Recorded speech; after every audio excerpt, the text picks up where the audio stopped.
Hey guys, welcome to another session of Beauty for Ashes with me, Kasturi. I am beyond honored and excited to have Christine Handy with me. Christine, thank you so much for saying yes and coming on the show to encourage all of us, to give us hope and pointing us all to Jesus. Christine is a motivational speaker, best-selling author, nationally recognized humanitarian, accomplished model, and cancer disruptor.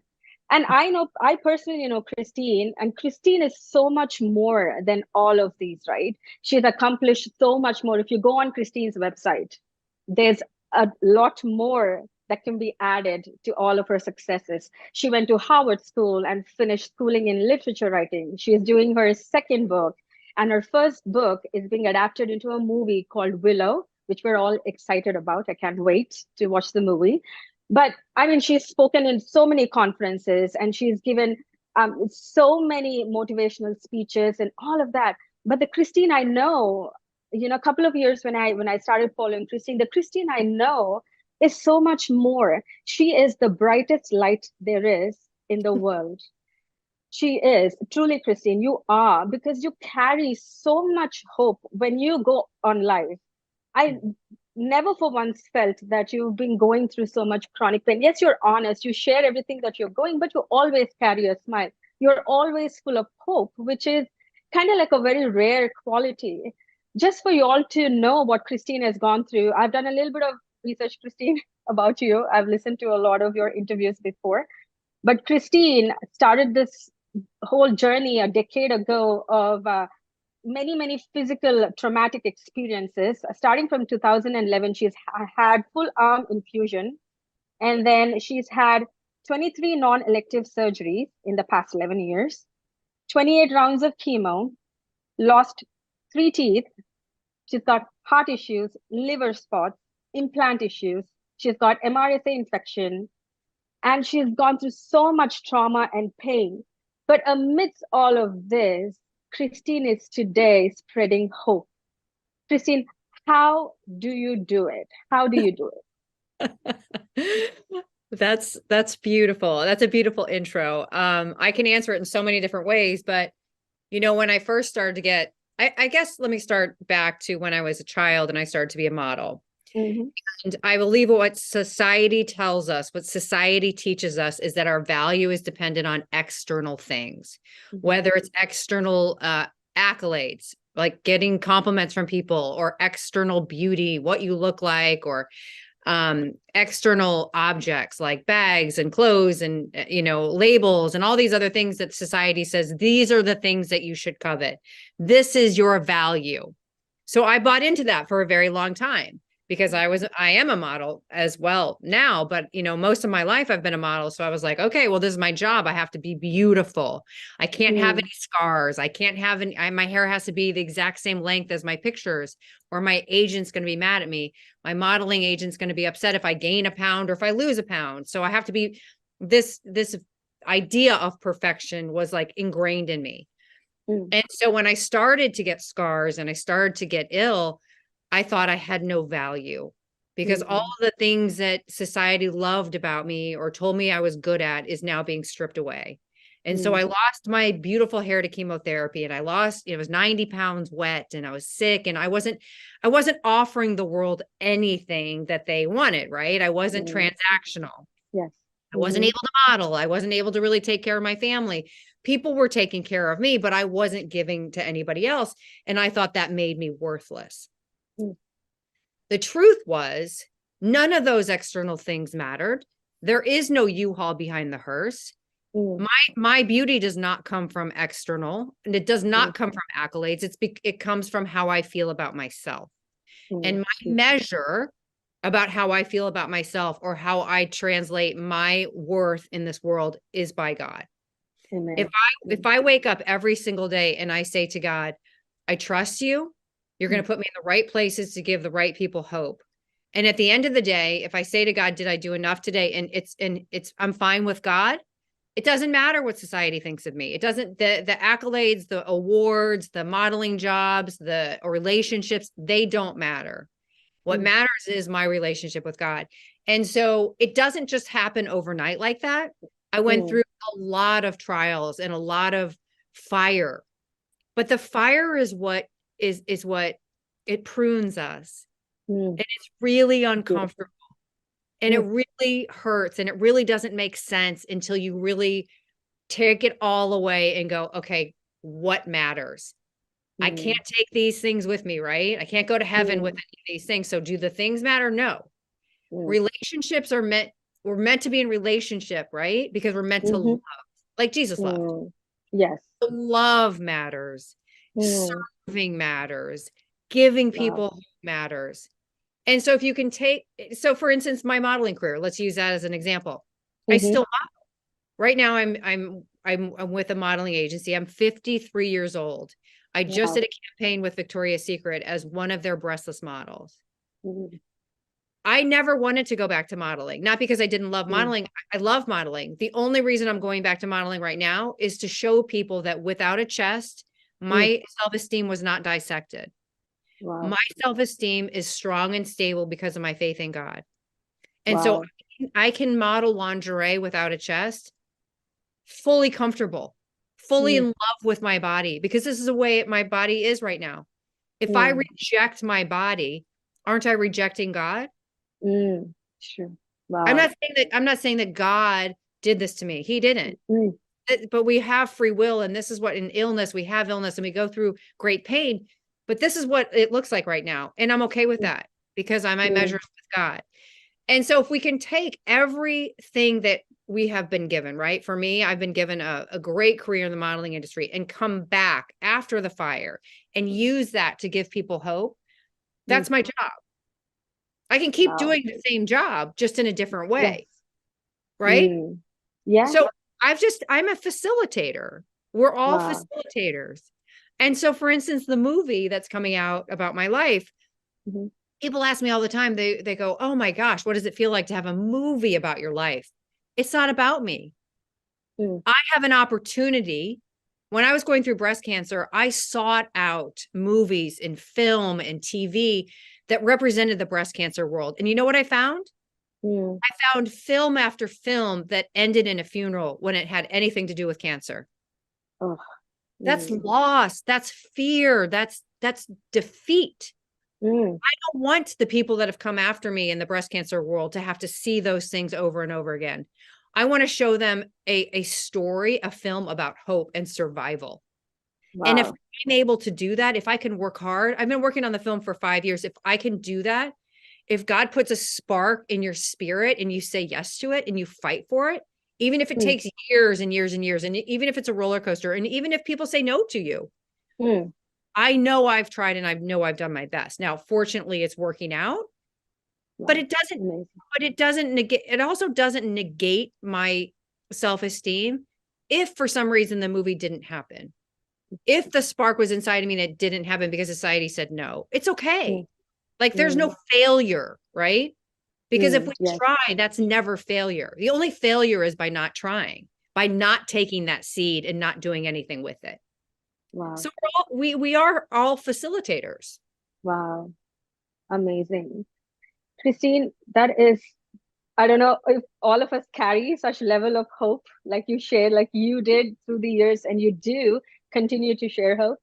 But when you were going through these seasons and in the years of, battling cancer, when was the time that you realized? Because I know that in the modeling career, before all of this happened, that I've heard in a couple of interviews that you shared that you were really trying to put up, with the pictures and what the society was, throwing at you. You were trying to put up with all of that, and you were trying to be the perfect person in Mhm. the eyes of the world.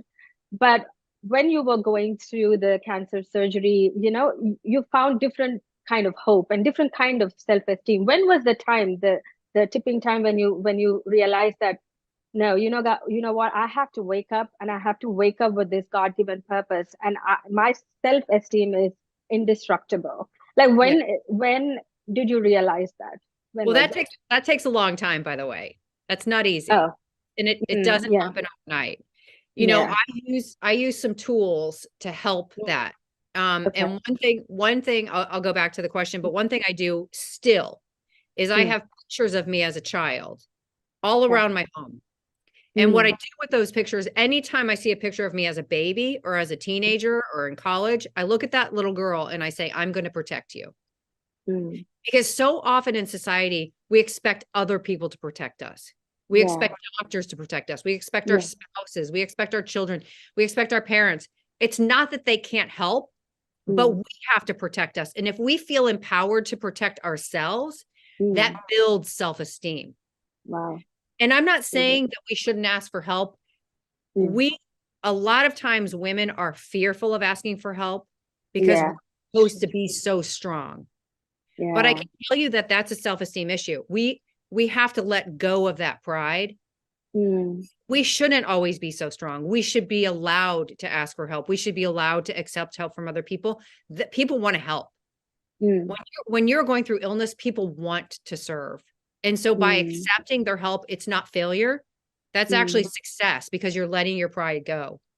So Wow. going back to your question, this didn't just happen automatically when I was diagnosed with cancer. I didn't just all of a Mm, sudden go, you know what? I'm going to rely on my faith now because mm, buying all these bags and buying all these things and getting the gas campaign and all those other things that I coveted so much, mm, that's not really important anymore. And I'm just going to give up that life. That's not what happened. mm, I felt great despair. I mm, felt like I was going to lose my relationships. I felt mm, like my friends were going to forsake me. I felt like I had no value in this world. mm. And I was going through chemo for 15 months. I was in that chemo chair 28 times. And Wow. when you look around at other people going through chemo, you realize that that handbag that you so often coveted and you Mm, wanted so bad and you saved up for doesn't make a darn bit of difference. It doesn't mm, matter what people were walking into chemo with. They just mm. wanted to live. They wanted to Yeah. survive. Yeah. And so week after week after week, I started to let go of that craving for other people's attention, Mm, that craving for external accolades, that craving to have that external beauty back. It's not that I didn't want my hair back, I did, but I wasn't so fixated on that. I was more fixated on helping the person next to me in the chemo chair, giving her hope, offering her wow. a scripture. And so if Wow. I can serve while I'm hooked up to a chemo machine, I'm showing that to my friends and family. I'm showing that to my children. Now there's Mm, this wave effect, right?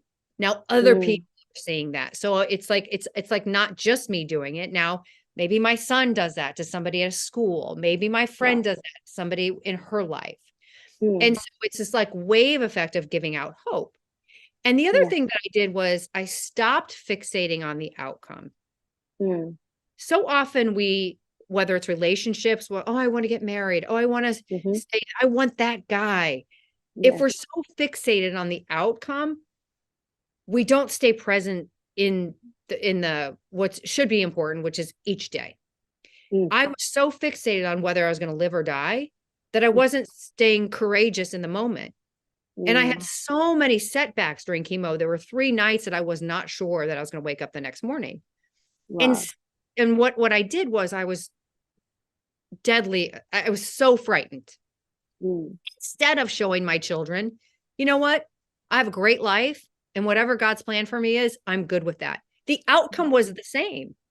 Whether I mm, woke up the next day or not, it didn't matter. How I mm. reacted to it mattered. And so I started to see myself in a different way. I started to look at myself in the mirror and go, wow, if I had reacted differently, maybe I wouldn't have upset my son. Mm, If I wasn't showing so much fear, maybe my family wouldn't be so afraid as well. And so I mm, started to shift. And once I started to shift, I gained some momentum because I was like, if I just show myself courage today, not only am I showing courage to other people, I'm showing courage to the person in the chair next to me at chemo. I'm also building my self-esteem by this courage. wow. And it's not to say that we don't lose courage because there's Yeah. times where we're like hit after hit after hit emotionally or physically or relationally or illness. And it's like, you get so frustrated and Mm, you just get on your hands and knees and go, okay, God, what is your plan for me? What is mm. this all about? But that's a better reaction than going, okay, quit. Yeah. I got nothing left. I have no courage. And the other thing is we can borrow courage from other people. So if Yeah, you it's out, beautiful. say to your friend, you know what? I have no courage right now. I need your courage. Tell me what to do. Help me foster this, whatever's going on in my head. Give me some Mm-hmm. advice. And and lean on other people during the times that you don't have a lot of courage. But That's most true. importantly, getting on your hands and knees and going, okay, God, what do you have for me? I Yeah. can't do this in my own strength. I need your strength. Mm. He shows up. So powerful. So powerful. I But the love it. I love what you shared. Sorry. Go maybe ahead. the most important thing that I said was it doesn't happen overnight. So Yes, don't get for sure. frustrated with your faith. Mm. It's a process. And don't get frustrated with your self-esteem if you're like, wait, I felt great about myself yesterday and now I feel terrible about myself. It's a roller coaster, but Mm-hmm. keep looking at a picture of you of that little girl or that little boy and go, Wow. I'm going to protect you. Because you will protect that person. Wow. That's so beautiful. I've never heard anyone say that. Like take a picture and then put it on the walls and then keep reminding yourself of the little you and say that I'm going to protect you. That's so amazing. Yeah. Wow. Now, And each so, day. Yeah. oh, you do it even now. That's I do it even more even now. incredible. Yeah. Wow. Beautiful, Christine. So so I know that been you're a Christian, you've been raised a believer, but I remember that when you were going through these treatments and this whole process, one of the interviews you've shared that you were contemplating suicide. You said, Yes. there isn't, I wanted to die. But how is it after that that you have found hope? Is it through the prayers and the friends? I remember that you were also talking about your friends and the community of believers that you surrounded yourself with. Yeah. Yeah. Well, I talk about that because I don't want to paint an inaccurate picture of what I went through Yes. because I don't think that showing highlight reels helps Mm, anybody. yes, that's It, true. it's not the truth, right? And Yes. so if I can be Yes. accurate in my pain as well Mm, as in my accomplishments, that's an accurate description of my life. And yes. that's more hopeful than just showing, oh, look at, I got a film about my life and oh, look at I'm this model. And that's only a very small part of the story, right? That's the Yes. tiniest Yes. part of the story. Mm-hmm. It's all the other pain and difficulty and divorce and all the other muddy stuff that Yes. prunes me into somebody Mm, that can accomplish what I've accomplished. mm, It's not without the messes. It's because of the mm, messes. And so mm, so when I was going through that really dark time, one, I had completely depended on society for my mm, worth. Well, if you depend on a roller coaster for your worth, how do you mm. think that's going to end? It's not going to end Yeah. very well. And True. so I needed to get rid of that. And Mm, then a friend of mine said to me, look what, if you take your life, that's mm, extremely selfish because you're going to be gone. But the mm, people that are left behind are going to be like wondering, wait a minute, what could we have done? How could we have served her? How could we have helped her? And that's not fair to anybody, especially your children. And yeah. I was also in a very desperate mindset. I just had Mm, been, a doctor had just told me I had breast cancer. I had no idea if I was going to live or die. And mm, it was almost like this pride, like, okay, well, I'm going to control this narrative. I'm mm, not sure I'm going to live or die, so I'm going to take my life. mm, That's that's ego. And that's mm. that's a desperate mindset. That's a Yeah. total lack of faith. That's Mm, 100% fear-based decision. mm, It's also from a place of a very low self-esteem. And so to go from that to the self-esteem I have now is almost impossible. yeah. But you have to die to your pride. You have to die to your plans. You have to Mm, die to your ego in wow. order to rise and rebuild. And if you Mm, say to yourself, I'm going to rise and rebuild, and my platform is going to be serving in every space of my life, I'm going to yeah. serve. Mm, I'm going to serve in my house. I'm going to serve outside of my house. I'm going to serve in my work. I'm going to serve on social media. mm, Every single platform that I have, I serve. And if that's your way of life, I go to bed every night going, okay, God, did I do my job? I'm not saying I do a perfect job, but I usually say to myself, okay, you've done a pretty good job. Could I do mm, better? Of course. I get tired. You know me. I mean, I'm on 3 boards. I'm on the board of 3 nonprofit, actually 4 Yeah. nonprofits. Mm-hmm. I'm a social, I mean, I do a lot of different things and I get Yeah. tired, Yes. but I also know that my days are marked like everybody else's, and I'm in a rush to help as Mm. many people as possible. That's There true. is, our world is fear-based. Our news Mm. is fear-based. Our Yes. TV, our shows are fear-based. They're violent Mm. and Mm. they are not showing Jesus. And that I'm Mm. frustrated by that. And so Wow. if I can be a facilitator of hope to as many people as possible, I'm going to choose that every day. And that gives me self-esteem as well. Wow. That's incredible. um, one of the interviews too, you shared one of the lines that is so powerful. You said there is always a choice. You said when I hit the rock bottom, you said I had a choice. You said you could either be a victim or a vine. You said you could either show compassion to yourself or you could show pity. And you have really exemplified the characteristic of just rising up to the occasion every single day, showing up for other people, and you do it so beautifully. And when you've shared this line, this really you embody this line with everything that you do, to be the wine, to be life-giving to people, to serve people. It's very hard, right? When you are going through pain, you want people to come and empathize with you. You want people to come and say, oh, Anu, I'm so sorry.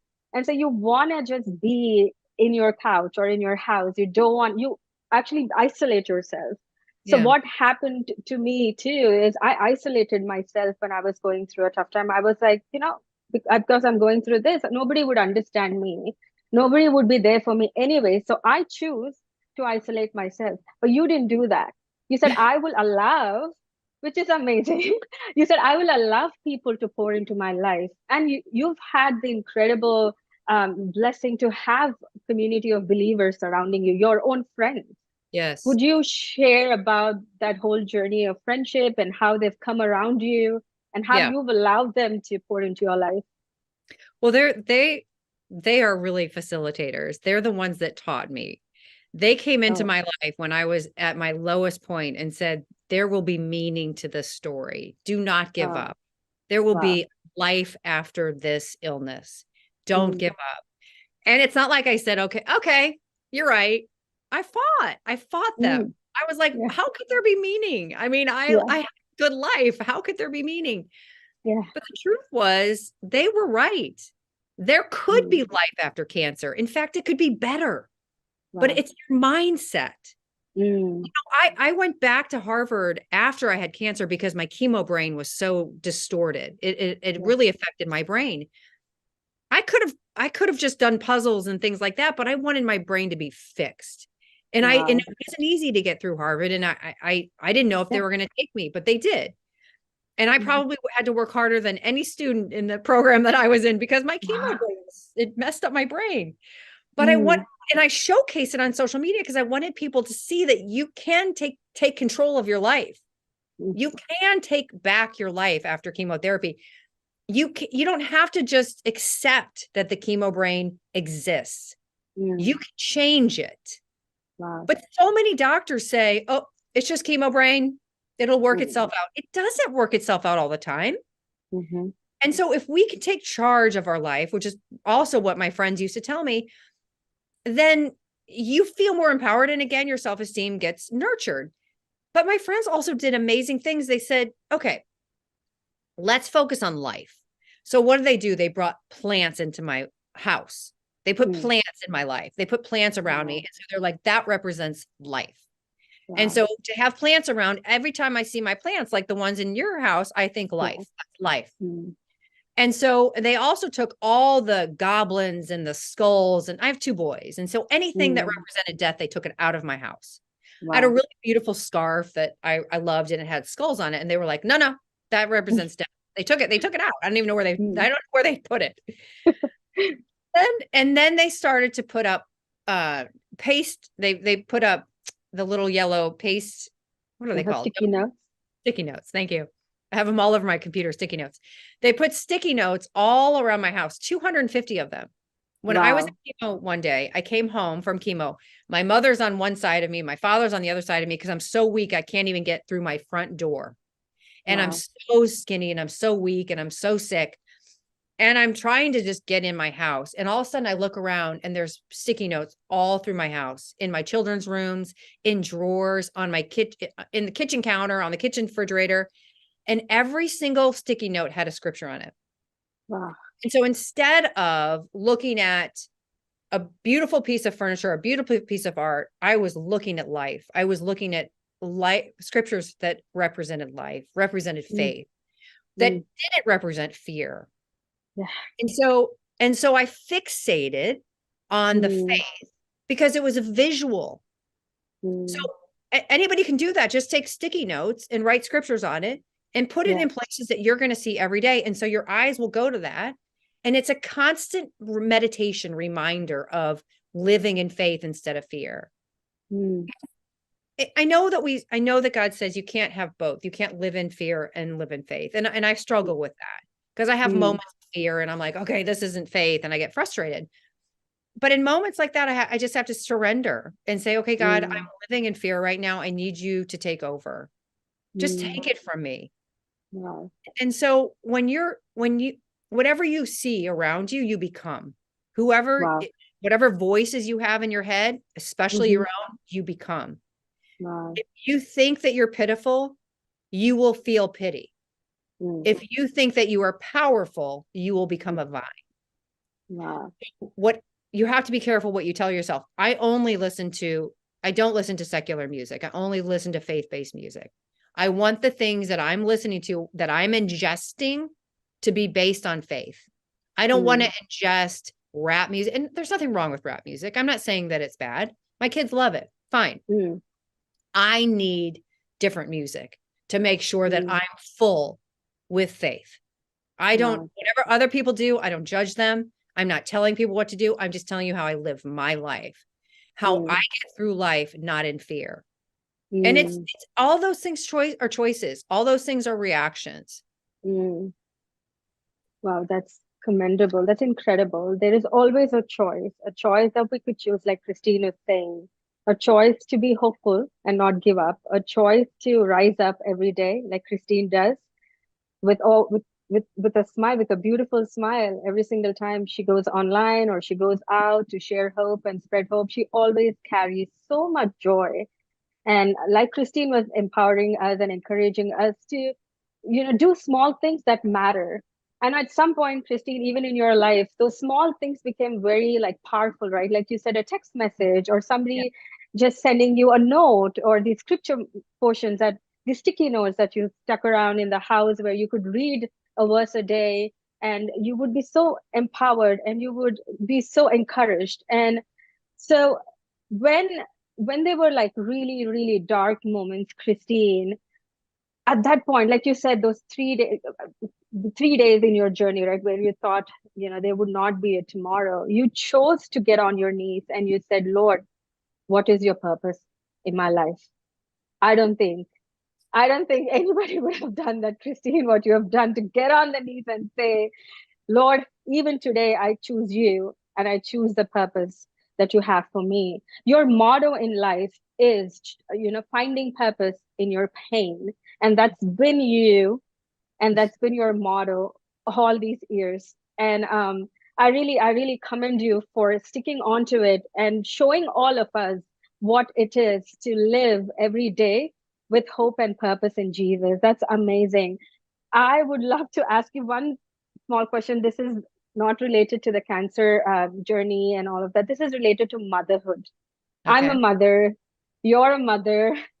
So the last 11 years, how did motherhood, you know, how did I put this? I know you've gone through seasons, but how has the journey impacted motherhood? Like Well, with the boys, you were not able to, sorry, with the boys, you were not able to spend time through the years, but after all of this has happened, did you like get enough time? Did you make intentional choices to take them out and spend time, all of that? I don't think I was a great role model before I had cancer because I was very um I meditated a lot on, again, external value. So it Mm, mattered to me that I went to galas and got pretty dressed up, and it mattered to me what handbag I carried. And that wasn't a very good model for my sons. And after cancer, I thought, I wish I had modeled for them something different. And mm, part of the reason I do what I do now is because I want to model something different for them. wow. They're, they see me modeling for Victoria's Secret, and they know I'm doing that for other women. Not because I tell them that. Their friends who are young, my sons are 25 and 22. Their girlfriends who are 25 and 22 are like, Oh, your mom's a Victoria's Secret model and she doesn't have a chest. And they're wow. like, yeah. And their girlfriends are like, holy cow, she's brave. She's courageous. So now they're getting it from peer pressure, right? Mm-hmm. But I I don't I can't change the past. I can't Yes. change the way I modeled what I model for my children. All I can tell them is I'm sorry for the way I modeled it before. And I think they need to hear that. I mean, I've told them that. They needed to hear that. I needed to tell them that. And Mm, then all I can do moving forward is model the life that I hope that they want to live. And I try to teach them that serving is the greatest gift in the world. And I hope that wow. through their life, they can find a way to work through service. But Mm, I'll give you this one example, and this is really beautiful. When I was going through chemotherapy, I could not drive my kids to school. One of my sons was in mm, boarding school, but my other son was home and he had rides. I had a housekeeper and I had people that helped with driving him. Sometimes my husband was able to take him. But when he was 17, he wasn't able to get a license for a specific reason. I drove him to wow. school his junior and senior year, which, by the way, is almost impossible. Most kids that are juniors and seniors would never let their mom take them to Yeah. school. God gave that back. A Wow. year and a half, that year and a half that I could not drive my son to school when he was 12 and 13 years old, I got that back at 17 and 18 Wow. out of nowhere, Wow. out of a situation that my son was very unhappy about, turned Mm-hmm. into us spending every morning 20 minutes a morning and every afternoon 20 minutes in the afternoon together. That exact period of time I got back, and that was a gift from God. Wow. That's beautiful. Yeah. Such a beautiful That's story. amazing. That's an amazing story. Yeah. Yeah. Never pretend. Thank you. Yeah, we would never think that, but God restores, right? And He restores so beautifully. Yeah. I love it. I love that story. Christine, I know we are running short of time. I don't want this to end. I want this to continue because I'm empowered sitting on this side. I want you to continue to, encourage me and give me hope. But you are an overcomer, Christine. One word to describe you, you're an overcomer. And you've not overcome with the materialistic things. You've overcome everything through faith in Jesus. You've pressed forward. You said, I will not give up. I will not give up on myself. I will not give up on Jesus. And this is an incredible testament of who you are, Thank you. in Jesus. And so what is the message of hope that you want to spread to all the viewers that are viewing this podcast today? What is that message of hope that you want to give? Well, a couple things. Show up is the most Mm, important thing. Show up for each other and show up for mhm, yourself. That's what Jesus did. And the mm, other thing is to give yourself a lot of grace. This world is teaching us differently. Look mm. around at the billboards and look around at the news. It's Yeah, trying to push a narrative that we don't have to follow. yeah, And so I don't. I try very hard not to watch violent shows. I try very hard not to watch the news because it's fearful. It's mm, fear-based.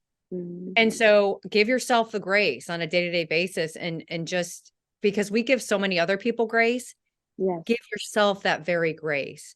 Mm, And the other thing is when you feel like a victim, your self-esteem is going to go down.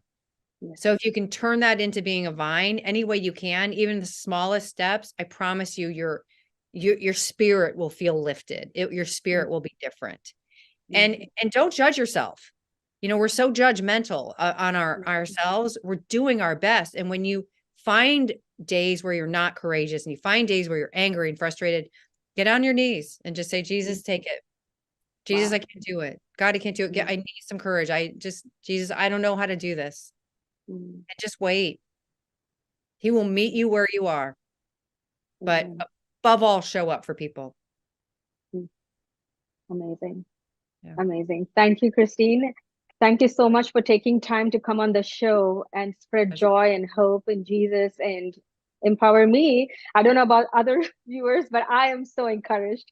I'm beyond honored and humbled to have you.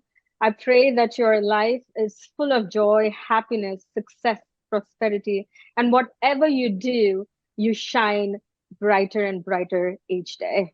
Thank you Thank you. so much. I love you. I'm Love sure you. everybody who's viewing, they love you as well. And Thank for you. all the viewers who have joined us today, thank you. Thank you so much. Until we meet next time, hope you all have a blessed Christmas season. We'll meet you soon. Happy Christmas to you too, Christine, and to your family. Thank Take you care. so much. Bye Bye. bye. Thank you. Bye.